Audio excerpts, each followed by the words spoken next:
പിതാവിൻ്റെയും പുത്രൻ്റെയും പരിശുദ്ധാത്മാവിൻ്റെയും നാമത്തിൽ ആമേൻ.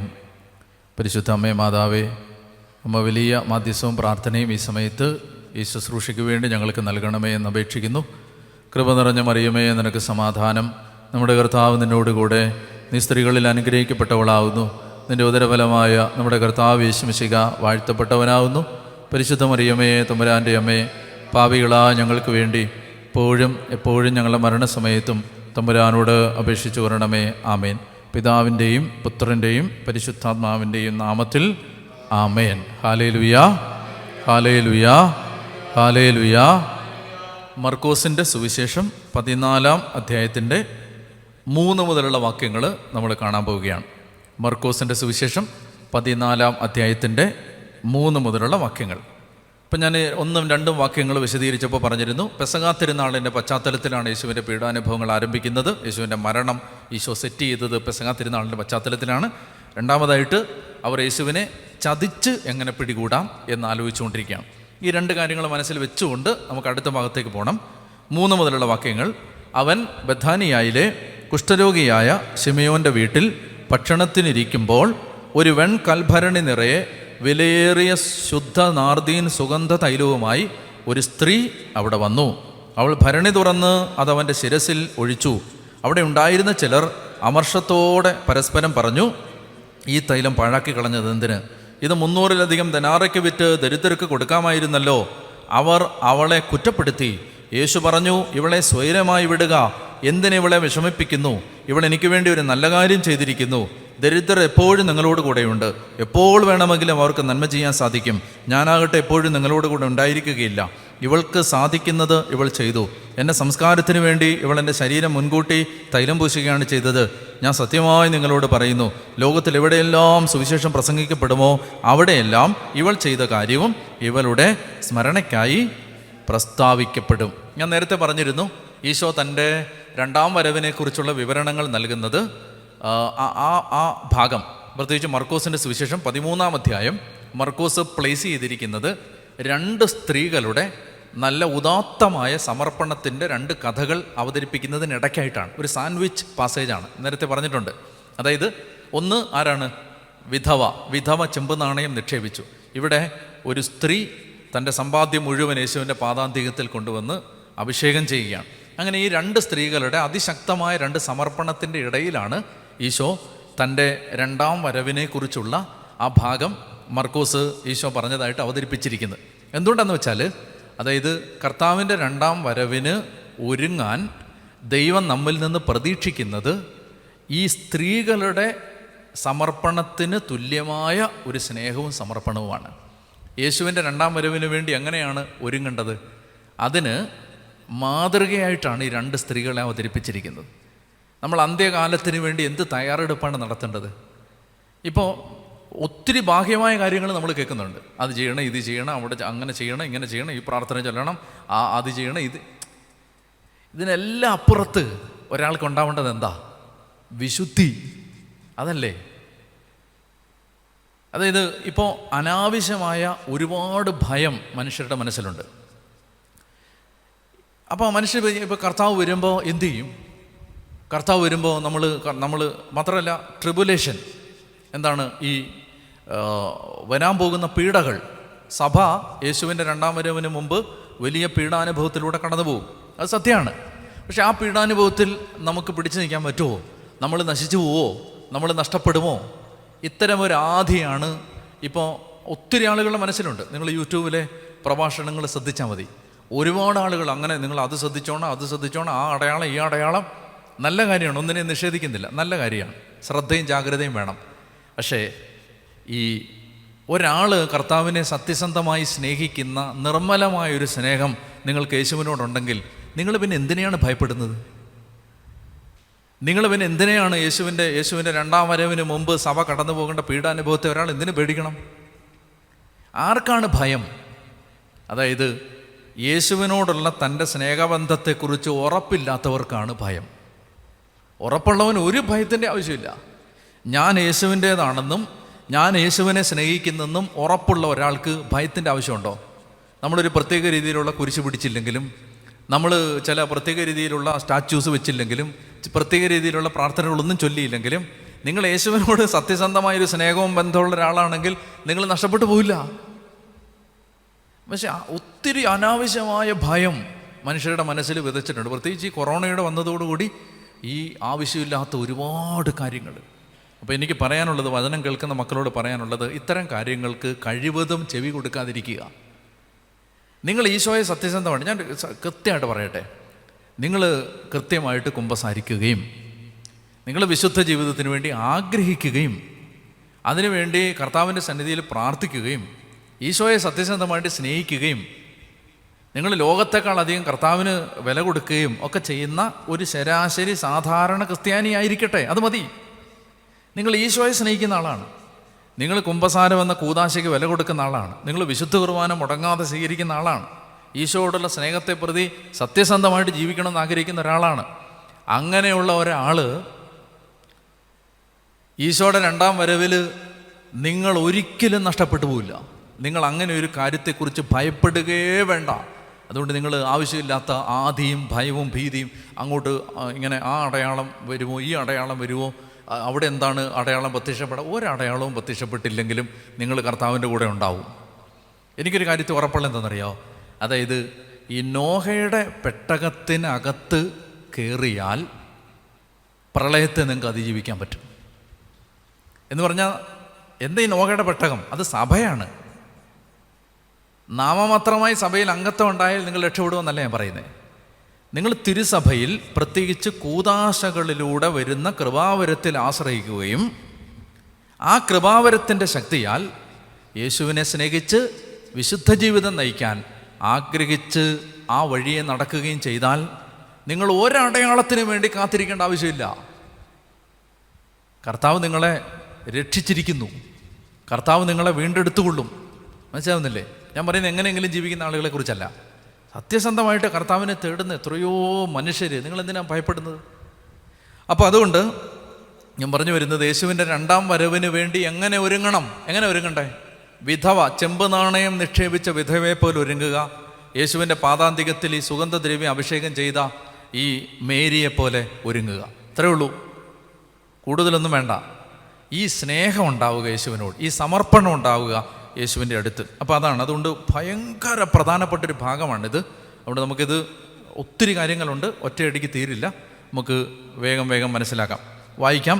അവൻ ബഥാനിയായിൽ കുഷ്ഠരോഗിയായ ശിമയോൻ്റെ വീട്ടിൽ ഭക്ഷണത്തിന് ഇരിക്കുമ്പോൾ ഒരു കൽഭരണി നിറയെ വിലയേറിയ ശുദ്ധ നാർദീൻ സുഗന്ധ തൈലവുമായി ഒരു സ്ത്രീ അവിടെ വന്നു. അപ്പോൾ ബഥാനിയായിലെ കുഷ്ഠരോഗി. അപ്പോൾ ഇവിടെ മർക്കോസ് ഇങ്ങനെ ഒരാമുഖവും ഇല്ലാതെ ബഥാനിയായിലെ കുഷ്ഠരോഗിയായ ശിമയോൻ എന്ന് പറഞ്ഞാൽ അതിൻ്റെ അർത്ഥം എന്താ? മർക്കോസ് ഈ സുവിശേഷം എഴുതുമ്പോൾ ഈ ശിമയോൻ ആ നാട്ടിലെ അറിയപ്പെടുന്ന ഒരു ക്രിസ്ത്യാനിയാണ്. അതുകൊണ്ടാണ്, അതായത് കുഷ്ഠരോഗിയായ ശിമയോൻ എന്ന് പറഞ്ഞാൽ നമുക്കിപ്പോൾ പറയത്തില്ലേ, കവലയെ താമസിക്കുന്ന പൊന്നച്ചൻ എന്ന് പറഞ്ഞാൽ നമുക്കറിയത്തില്ലെങ്കിൽ പറയുമോ? ആ കവല ഉള്ള പൊന്നച്ചൻ എന്ന് പറഞ്ഞിട്ട് ഞാൻ പറയണമെങ്കിൽ നിങ്ങൾക്കത് ആ പൊന്നച്ചനെ അറിയാമായിരിക്കണം. അപ്പോൾ ഈ കുഷ്ഠരോഗിയായ ശിമയോൻ്റെ വീട്ടിൽ ഭക്ഷണത്തിനിരിക്കുമ്പോൾ എന്ന് പറഞ്ഞാൽ ഈ ശിമയോൻ യേശുവിൻ്റെ നാമത്തെ വിശ്വസിച്ച ഒരു ക്രിസ്ത്യാനി ആയിരുന്നിരിക്കണം. മർക്കോസ് ഈ സുവിശേഷം എഴുതുന്ന സമയത്ത് അപ്പോൾ പറയുകയാണ്, കുഷ്ഠരോഗിയായ ശിമയോൻ്റെ വീട്ടിൽ അവൻ ഭക്ഷണത്തിനിരിക്കുമ്പോൾ ഒരു കൽഭരണി നിറയെ ശുദ്ധ വിലയേറിയ ശുദ്ധ നാർദീൻ സുഗന്ധ തൈലവുമായി ഒരു സ്ത്രീ അവിടെ വന്നു. അപ്പോൾ ഈ സ്ത്രീ, മർക്കോസ് ഭയങ്കരമായ ഒരു ശ്രദ്ധ സുവിശേഷ രചനയിൽ പുലർത്തിയിട്ടുള്ള ആളാണ്. തൊട്ടു മുമ്പ് എന്താ പറഞ്ഞേ? ചതിക്കാം, ചതിച്ച് പിടിക്കാം, ഇവനെ ചതിവിൽ പിടികൂടാം എന്ന് ചിന്തിക്കുന്ന മതനേതാക്കന്മാരെ തൊട്ട് മുമ്പത്തെ വാക്യത്തിൽ നിർത്തിയിട്ട് മർക്കോസ് പറയുകയാണ്, ഒരു സ്ത്രീ തൻ്റെ ജീവിതത്തിൽ തനിക്ക് ഏറ്റവും വിലപ്പെട്ടത് യേശുവിന് കൊടുക്കാൻ സമർപ്പണത്തിൻ്റെ ഏറ്റവും ഉദാത്തമായ മാതൃകയുമായിട്ട് വരുന്ന ഒരു സ്ത്രീ. കോൺട്രാസ്റ്റ് അവിടെ ഉണ്ട്, ഈ താരതമ്യ പഠനമുണ്ട് അവിടെ. അതായത് ഒരു വശത്ത് യേശുവിനെ എങ്ങനെ ചതിക്കാം, യേശുവിനെ എങ്ങനെ വധിക്കാം, യേശുവിനെ എങ്ങനെ ഇല്ലായ്മ ചെയ്യാം എന്ന് ചിന്തിക്കുന്ന ഒരു കൂട്ടം ആളുകൾ. മറുവശത്തൊരു സ്ത്രീ യേശുവിന് എന്തു കൊടുത്താലായി. അപ്പോൾ അവൻ ബഥാനിയായിൽ കുഷ്ഠരോഗിയായ ശിമയോൻ്റെ വീട്ടിൽ ഭക്ഷണത്തിനിരിക്കുമ്പോൾ ഒരു വെൺകൽഭരണി നിറയെ വിലയേറിയ ശുദ്ധ നാർദീൻ സുഗന്ധ തൈലവുമായി ഒരു സ്ത്രീ അവിടെ വന്നു. അപ്പോൾ ഇവിടെ നമ്മൾ പറഞ്ഞത് ഇതാണ്, അതായത് യേശുവിനെ ചതിവിൽ പിടിക്കാൻ ആലോചിക്കുന്ന മത നേതാക്കന്മാരും അതുപോലെ തന്നെ യേശുവിന് എത്രമാത്രം കൊടുത്താലും തൃപ്തി വരാത്ത രീതിയിൽ യേശുവിനെന്തും എത്ര അമൂല്യമായത് കൊടുക്കാൻ തയ്യാറായി നിൽക്കുന്നൊരു സ്ത്രീയും തമ്മിലുള്ള ഒരു കമ്പാരിസനാണ് ഇവിടെ മർക്കോസ് നടത്തുന്നത്. ഇനി ഇവൾ കൊണ്ടുവരുന്ന സുഗന്ധ തൈലം, അവൾ ഒരു വെൺകൽഭരണി നിറയെ വിലയേറിയ ശുദ്ധ നാർദീൻ സുഗന്ധ തൈലവുമായി അവിടെ വന്നു. Alabaster jar of perfumed oil എന്നാണ് പറയുന്നത് ഇംഗ്ലീഷ് ബൈബിളിൽ. അതായത് ഈ ജാറ് തന്നെ വളരെ പ്രധാനപ്പെട്ടതാണ്. വെൺകൽഭരണി എന്നാണ് പറയുന്നത്. എന്ന് പറഞ്ഞാൽ എന്താ? അതൊരു വിശിഷ്ടമായ ഭരണിക്കകത്ത് അവൾ സൂക്ഷിച്ചു വെച്ചിരുന്ന വിശിഷ്ടമായ ഒരു തൈലം. അതിന് ഉപയോഗിച്ചിരിക്കുന്ന പേരെന്താണ്? നാർദീൻ. നാർദീൻ എന്ന് മലയാളത്തിൽ പറഞ്ഞിരിക്കുന്നത്, ഇംഗ്ലീഷിൽ നാർഡ്, NARD. അപ്പോൾ അത് ഭയങ്കര കോസ്റ്റ്ലിയായ വളരെ വിശിഷ്ടമായ ഒരു തൈലമാണിത്. ഇതൊരു തൈലമാണ്, ഓയിലാണ്, പെർഫ്യൂംഡ് ഓയിലാണ്. അപ്പോൾ എന്ന് പറഞ്ഞാൽ ഇതിനെക്കുറിച്ച് ഇതിൻ്റെ മലയാളം ഉത്തമഗീതത്തിൽ നമ്മൾ വായിക്കുന്നുണ്ട്. ജടാമാഞ്ചി എന്ന് ഉത്തമഗീതം പറയുന്നത് ഈ പറയുന്ന നാർദീൻ സുഗന്ധ തൈലത്തെയാണ്. ഞാൻ വായിക്കാതെ, ഉത്തമഗീതം 1-ാം അധ്യായം 12-ാമത്തെ വാക്യം, രാജാവ് ശയ്യയിലായിരിക്കെ എൻ്റെ ജടാമാഞ്ചി തൂമണം തൂകി. ജടാമാഞ്ചി എന്ന് പറയുമ്പോൾ നമ്മൾ വേറെ വല്ലതെന്ന് വിചാരിക്കും. അതായത് ജടാമാഞ്ചി എന്ന് പറയുന്നത് ഇതാണ്, എന്ത്? ഈ ഓയിലാണ്, നാർദീൻ സുഗന്ധ തൈലമാണത്, നാർഡാണ്.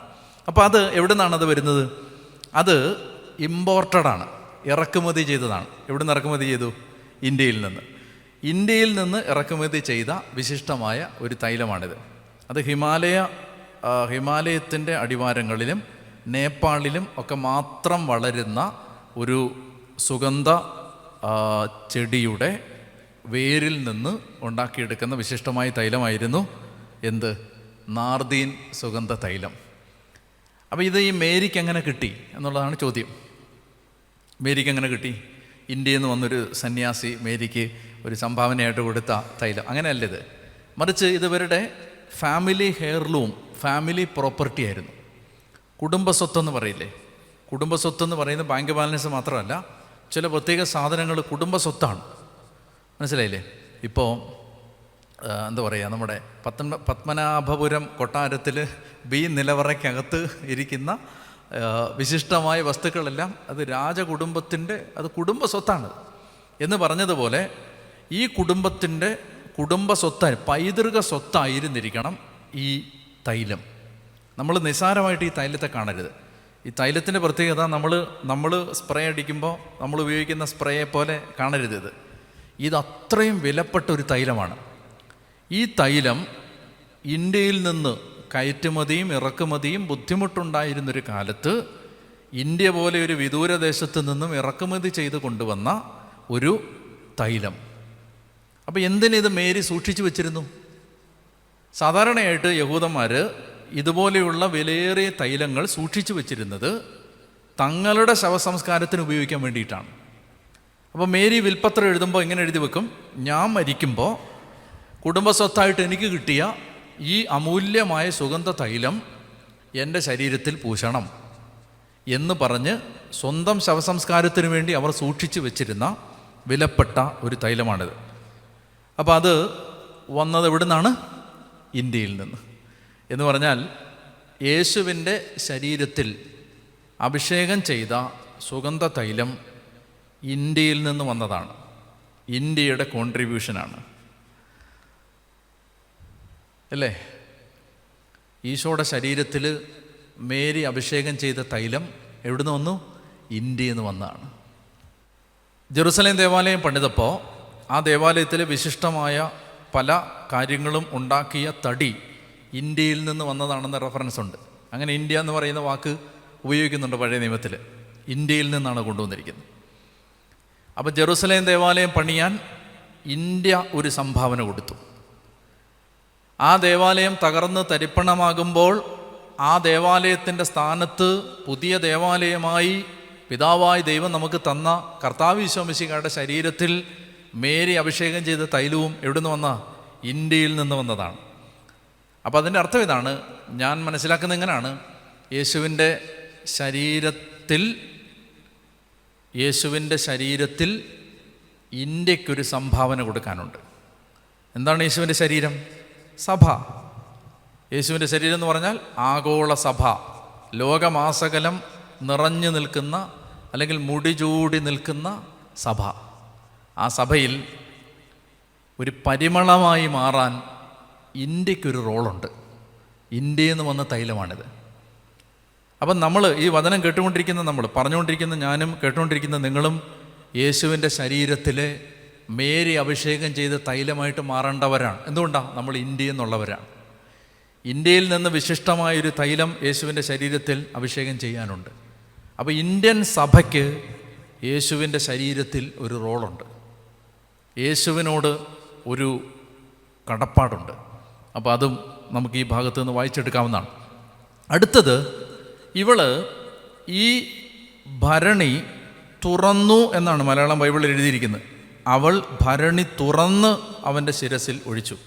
ശരിക്കും പറഞ്ഞാൽ ഒറിജിനൽ ഭരണി ഉടച്ചു എന്നാണ്. അവൾ ഭരണി ഉടച്ചു. അപ്പം നമ്മൾ ഈ മലയാളത്തിൽ തുറന്നു എന്ന് കാണുമ്പോൾ നമ്മൾ അതിൻ്റെ അടപ്പ് തുറന്നിട്ട് കുറച്ച് നമ്മൾ ചെറുതായിട്ടിങ്ങനെ ഒന്ന് തൂത്ത് ഈശോയുടെ ദേഹത്തൊക്കെ ഒന്ന് തൂത്ത് കൊടുത്തു എന്നല്ല, ഉടച്ചു കളഞ്ഞു എന്നാണ്. അവിടെ നമ്മൾ കാണേണ്ട ഒരു കാര്യം എന്താണെന്ന് വെച്ചാൽ, അവൾ ഭരണി ഉടച്ചതിൻ്റെ അർത്ഥം എന്താ? ഇപ്പം ഈ ഭരണി തുറന്ന് യേശുവിൻ്റെ തലയിലോട്ടിങ്ങനെ ഒഴിച്ചു കൊടുത്തിട്ട് കുറച്ച് തൈലം മിച്ചം വെച്ച് വേണേ ഇവക്ക് അടച്ച് വീട്ടിൽ കൊണ്ടുപോകാം. മേരി ഇങ്ങനെ തീരുമാനിച്ചു, ഞാൻ യേശുവിന് എന്തെങ്കിലും കൊടുക്കുമ്പോൾ അവിടെ ഒരു വാക്ക് ഉപയോഗിച്ചിട്ടുണ്ടല്ലോ, ശുദ്ധമാണ്, ശുദ്ധമായിരിക്കണം. അപ്പോൾ മേരിക്ക് ഒന്നാമത്തെ നിർബന്ധം, ഞാൻ യേശുവിന് എന്തെങ്കിലും കൊടുക്കുമ്പോൾ അത് ശുദ്ധമായിരിക്കണം. പരിശുദ്ധ കുർബാനയ്ക്ക് നമ്മൾ വന്ന് നിൽക്കുമ്പോൾ വിശുദ്ധിയോടെ നിൽക്കണം, ഹൃദയം വിശുദ്ധമായിരിക്കണം. നേരത്തെ നമ്മൾ കണ്ടതുപോലെ വഞ്ചനയിൽ നിന്ന് വിമുക്തമായിരിക്കണം. അപ്പോൾ അത് മേരി കൊടുത്തതുപോലെ ഒരു ശുദ്ധമായ തൈലത്തിൻ്റെ സമർപ്പണമാണത്. എൻ്റെ ശരീരം വിശുദ്ധമായിരിക്കണം, എൻ്റെ ചിന്തകൾ വിശുദ്ധമായിരിക്കണം. മേരി കൊടുത്തതുപോലെ ശുദ്ധമായൊരു സമർപ്പണമാണ്. അതുപോലെ തന്നെ അവൾ ഈ ഭരണി ഉടച്ചു എന്ന് പറഞ്ഞാൽ അവൾ തനിക്ക് വേണ്ടി ഒന്നും മിച്ചം വെക്കാൻ ആഗ്രഹിക്കുന്നില്ല. ഈശോയ്ക്ക് കൊടുത്തത് കംപ്ലീറ്റാണ്, കൊടുത്തത് എന്നേക്കുമായിട്ട് കൊടുത്തതാണ്. അനനിയാസിനും സഫീറയ്ക്കും സംഭവിച്ചെന്താ? അവർ വിറ്റു, പക്ഷെ എല്ലാം കൊടുത്തില്ല. സമർപ്പണത്തിൽ നമ്മൾ മനസ്സിലാക്കേണ്ടത്, പത്രോസിൻ്റെ കാൽ ചുവട്ടിൽ അവർ മരിച്ചു വീണു എന്നാണ് പറയുന്നത്. അതായത് ഒരാൾ വിറ്റു, പക്ഷെ എല്ലാം കൊടുത്തിട്ടില്ല. ഇപ്പോൾ ഒരച്ഛൻ, ഒരു സിസ്റ്റർ ശരിക്കും പറഞ്ഞാൽ വിറ്റു തൻ്റെ ജീവിതം വിറ്റു. ലോകത്തിൻ്റെ കണ്ണിൽ ഇവരെന്തിനാ ഈ ജീവിതം വിറ്റത്? യേശുവിന് കൊടുക്കാൻ വേണ്ടിയിട്ടാണ്. പക്ഷെ ഓരോരുത്തരും വ്യക്തിപരമായിട്ട് ആലോചിച്ച് നോക്കണം. വിറ്റു, പക്ഷെ കൊടുത്തോ? എല്ലാം കൊടുത്തിട്ടില്ല. കുറച്ച് നമ്മൾ മാറ്റി വെച്ചിരിക്കുകയാണ്, കുറച്ച് നമ്മൾ നമുക്ക് വേണ്ടി റിസർവ് ചെയ്തിരിക്കുകയാണ്. നമ്മൾ എല്ലാം കൊടുത്തിട്ടില്ല. 100% കൊടുക്കാൻ ഇപ്പോഴൊരു പിടുത്തമുണ്ട്. പക്ഷെ മേരിയുടെ സമർപ്പണത്തിൻ്റെ പ്രത്യേകത, അവൾ ആ ഭരണി ഉടച്ചു. ഭരണി ഉടയ്ക്കുന്നതുണ്ടല്ലോ ഭയങ്കര അഡ്വഞ്ചറസായ ഒരു പ്രവൃത്തിയാണ്. കാരണം ഇപ്പോൾ കർത്താവ് എന്താ പറഞ്ഞേ, ഈ ഏലീശായെ വിളിക്കുന്ന ഭാഗത്ത് നമ്മൾ കാണുന്നൊരു സംഭവമുണ്ട്. ഈ ഏലിയ വിളിച്ച ഉടനെ നേരെ ചെന്നു കാളയെ കൊന്നു. ഇയാൾ കാളയെ എഴുതുകൊണ്ടിരിക്കുകയാണേ. കാളയെ കൊന്നു, കലപ്പ കത്തിച്ചു. കലപ്പ കത്തിച്ചു എന്ന് പറഞ്ഞാൽ ഇനിയൊരു തിരിച്ചുപോക്കില്ല. അത് ഈ ഭരണി ഉടച്ചതിൻ്റെ പഴയ നിയമത്തിലെ പാരലാണിത്. ഭരണി ഉടച്ചതിൻ്റെ കലപ്പ കത്തിച്ചു, ഇനി തിരിച്ചുപോക്കില്ല.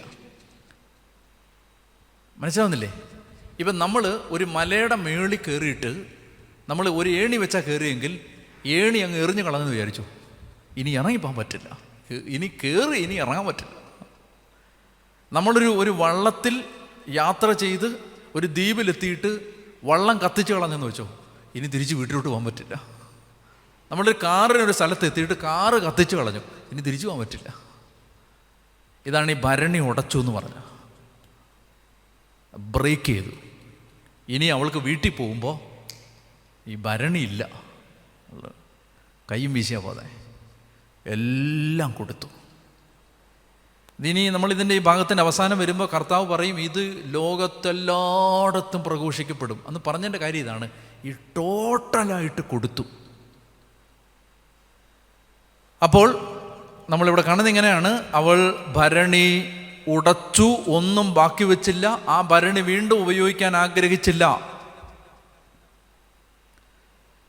അവൻ ബഥാനിയായിൽ കുഷ്ഠരോഗിയായ ശിമയോന്റെ വീട്ടിൽ ഭക്ഷണത്തിനിരിക്കുമ്പോൾ ഒരു വെൺകൽഭരണി നിറയെ വിലയേറിയ ശുദ്ധ നാർദീൻ സുഗന്ധ തൈലവുമായി ഒരു സ്ത്രീ അവിടെ വന്നു.